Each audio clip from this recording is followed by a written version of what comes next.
എല്ലാവർക്കും നമസ്കാരം. ഇന്ന് നമ്മളൊരു സ്നാക്ക് റെസിപ്പി ആയിട്ടാണ് വന്നിരിക്കുന്നത്. കിഴങ്ങ് വെച്ചിട്ട് തയ്യാറാക്കി എടുക്കാൻ പറ്റുന്നൊരു എണ്ണ പലഹാരത്തിൻ്റെ റെസിപ്പി. പെട്ടെന്ന് തന്നെ തയ്യാറാക്കി എടുക്കാൻ പറ്റുന്ന നല്ല ടേസ്റ്റി ആയിട്ടുള്ളൊരു 4 മണി പലഹാരമാണ്. ഏകദേശം പൊട്ടറ്റോ വെച്ചിട്ടുള്ളൊരു ബോണ്ട എന്നൊക്കെ പറയാം. ചെറിയ ചെറിയ വ്യത്യാസങ്ങളൊക്കെ ഉണ്ട്. നമ്മൾ ഇതിനു മുമ്പേ ഒരുപാട് സ്നാക്ക് റെസിപ്പീസ് ചെയ്തിട്ടുണ്ട്. പ്രത്യേകിച്ചും സുഖിയനും ബോണ്ടയൊക്കെ ഒത്തിരി പേര് ട്രൈ ചെയ്ത റെസിപ്പികളാണ്. അതൊക്കെ കാണാത്തവരുണ്ടെന്നുണ്ടെങ്കിൽ ഒന്ന് പോയി നോക്കണം കേട്ടോ. അപ്പം ഇതിന് വേണ്ടിയിട്ട് ഞാൻ ഒരു പാന് അടുപ്പിലേക്ക് വെച്ച് കൊടുത്തിട്ടുണ്ട്. അതിലേക്ക് നമുക്ക് കുറച്ച് എണ്ണ ഒഴിച്ച് കൊടുക്കാം. ഏതെണ്ണ വേണമെങ്കിലും ഉപയോഗിക്കാം. അതിലേക്ക് നമ്മൾ ഒരു വലിയ സവോള ഇതുപോലെ ചെറുതായിട്ട് അരിഞ്ഞത് ചേർത്ത് കൊടുത്ത് നന്നായിട്ടൊന്ന് വഴറ്റിയെടുക്കാൻ പോവാണ്. പെട്ടെന്ന് വഴന്ന് കിട്ടാൻ വേണ്ടിയിട്ട് ഒരല്പം ഉപ്പും കൂടെ നമുക്ക് ഇതിലേക്ക് ചേർത്ത് കൊടുക്കാം. ഇനി ഇതിലേക്ക് നമുക്ക് എരിവിന് വേണ്ടിയിട്ടുള്ള പച്ചമുളക് ചേർത്ത് കൊടുക്കാം. ഏകദേശം ഒരു 3 പച്ചമുളക് ചെറുതായിട്ട് അരിഞ്ഞതാണിത്.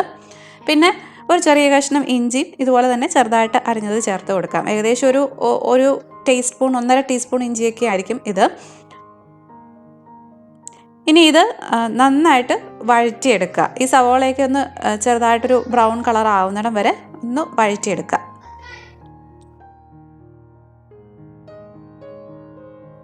ഇപ്പം സവോളയൊക്കെ നന്നായിട്ട് വഴന്ന് വന്നിട്ടുണ്ട്. ഇനി ഇതിലേക്ക് നമ്മൾ അധികം പൊടികളൊന്നും ചേർക്കുന്നില്ല. ആകെ കൂടി ചേർക്കുന്നത് ഒരല്പം ചിക്കൻ മസാലയാണ്. അതായത് 1 ടീസ്പൂൺ ചിക്കൻ മസാലയാണ് ഞാനിപ്പം ഇതിലേക്ക് ചേർത്ത് കൊടുക്കുന്നത്. ഏതെങ്കിലും ബ്രാൻഡിൻ്റെ ചിക്കൻ മസാല ചേർത്ത് കൊടുത്താൽ മതി. പിന്നെ ചേർക്കുന്നത് ഒരു 1/4 ടീസ്പൂണോളം ഗരം മസാല കൂടിയാണ്, നമ്മുടെ സാധാരണ ഗരം മസാല. ഇത്രയും കൂടെ ചേർത്തിട്ട് ജസ്റ്റ് ഒന്ന് മൂപ്പിച്ചെടുക്കുക.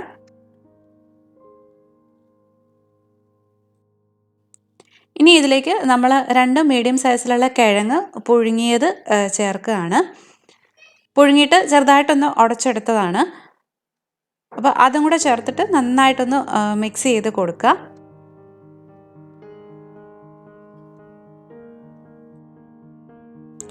ഞാൻ ടേസ്റ്റ് ചെയ്ത് നോക്കിയപ്പോൾ കുറച്ചൊരു ഉപ്പിൻ്റെ കുറവ് തോന്നി. അതുകൊണ്ട് കുറച്ചുകൂടി ഉപ്പും ചേർത്ത് കൊടുക്കുന്നുണ്ട്. അതേപോലെ ഒരു 1/2 ടീസ്പൂൺ ചിക്കൻ മസാലയും കൂടെ കൂടുതൽ ചേർത്ത് കൊടുക്കുന്നുണ്ട്. അപ്പം മുഴുവൻ നമ്മൾ 1.5 ടീസ്പൂണോളം ചിക്കൻ മസാല ഇതിലേക്ക് ചേർത്ത് കൊടുത്തിട്ടുണ്ട്. നിങ്ങൾ ടേസ്റ്റ് നോക്കിയിട്ട് അതനുസരിച്ചിട്ട് ചേർത്താൽ മതി കേട്ടോ.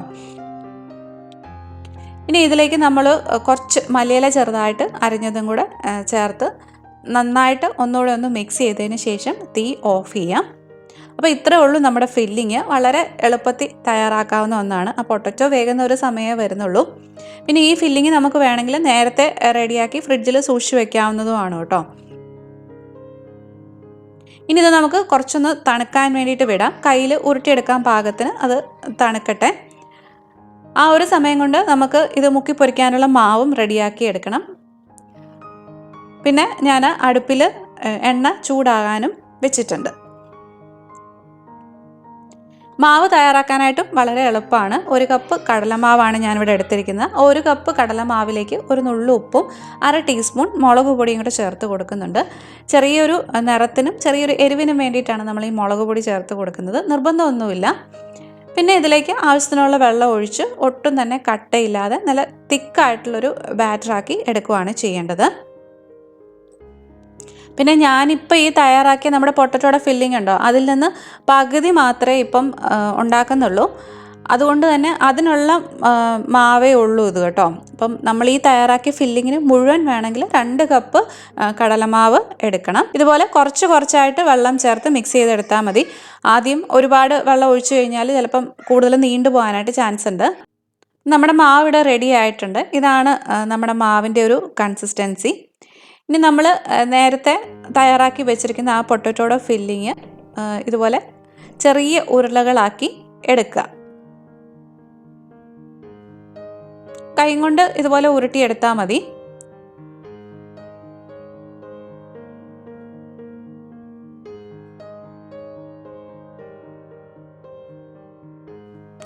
ഞാൻ ആ തയ്യാറാക്കിയ പൊട്ടറ്റോ ഫില്ലിങ്ങിൽ നിന്ന് പകുതി എടുത്ത് ഇതുപോലെ ഉരുളകളാക്കി വെച്ചിട്ടുണ്ട്.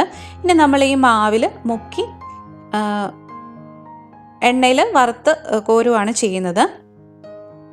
അപ്പോൾ കുറച്ച് തിക്കായിട്ടുള്ളൊരു ബാറ്ററാണ്. അതുകൊണ്ട് തന്നെ പൊട്ടറ്റോയുടെ ആ ഉരുളയുടെ മേലെ നല്ലപോലെ കോട്ടായിട്ട് ഇരുന്നോളും.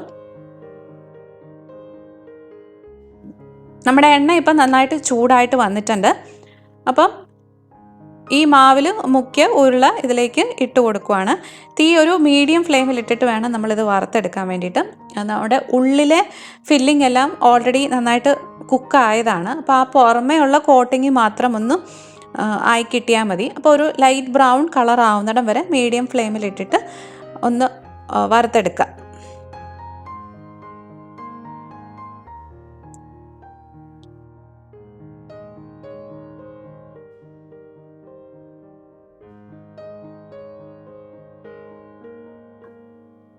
അപ്പോൾ ഒരു ലൈറ്റ് ബ്രൗൺ കളർ ആയിട്ടുണ്ട്. ഇനി നമുക്കിത് എണ്ണയിൽ നിന്ന് കോരി മാറ്റാം. അപ്പോൾ ഇതുപോലെ തന്നെ ബാക്കിയുള്ള ആ പൊട്ടറ്റോയുടെ ഫില്ലിങ്ങും ആ മാവിൽ മുക്കി ഇതുപോലെ ഫ്രൈ ചെയ്ത് എടുക്കാം. അപ്പോൾ ഞാൻ ആ ഉരുട്ടി വെച്ചിരുന്ന അതെല്ലാം ഫ്രൈ ചെയ്തെടുത്തിട്ടുണ്ട്. അപ്പോൾ ആ പകുതി പൊട്ടറ്റോ ഫില്ലിങ്ങിൽ നിന്ന് എനിക്കിതുപോലെ 8 എണ്ണമാണ് കിട്ടിയിരിക്കുന്നത്. അപ്പോൾ പുറമേ നല്ല ക്രിസ്പി ആയിട്ടാണ് ഇരിക്കുന്നത്, ഉള്ളിൽ നല്ല സോഫ്റ്റ് ആയിട്ടുള്ള ഒരു ഫില്ലിങ്ങും. അപ്പോൾ നല്ല ടേസ്റ്റി ആയിട്ടുള്ള, എളുപ്പത്തിൽ തയ്യാറാക്കാവുന്ന ഈസി ആയിട്ടുള്ള ഒരു സ്നാക്കാണ്. എല്ലാവരും ഒന്ന് ട്രൈ ചെയ്ത് നോക്കുക. ട്രൈ ചെയ്തിട്ട് നിങ്ങളുടെ അഭിപ്രായങ്ങൾ തീർച്ചയായിട്ടും അറിയിക്കുക കേട്ടോ. നിങ്ങൾക്ക് കമൻസ് ആയിട്ടോ അല്ലെങ്കിൽ ഇൻസ്റ്റാഗ്രാമിൽ മെസ്സേജ് ആയിട്ടോ ഒക്കെ എന്നെ കോൺടാക്റ്റ് ചെയ്യാവുന്നതാണ്. ഇൻസ്റ്റാഗ്രാം ID ഞാൻ ആദ്യവും അവസാനത്തെ സ്ലൈഡിലും കാണിക്കുന്നുണ്ട്. അപ്പോൾ ഈ റെസിപ്പി എല്ലാവർക്കും ഇഷ്ടമായിട്ടുണ്ടെങ്കിൽ ലൈക്ക് ചെയ്യുകയും കമൻറ്റ് ചെയ്യുകയും ഷെയർ ചെയ്യുകയൊക്കെ ചെയ്യുക. നമുക്ക് വീണ്ടും വേറെ റെസിപ്പി ആയിട്ട് കാണാം. അതുവരെ ബൈ ബൈ, ടേക്ക് കെയർ.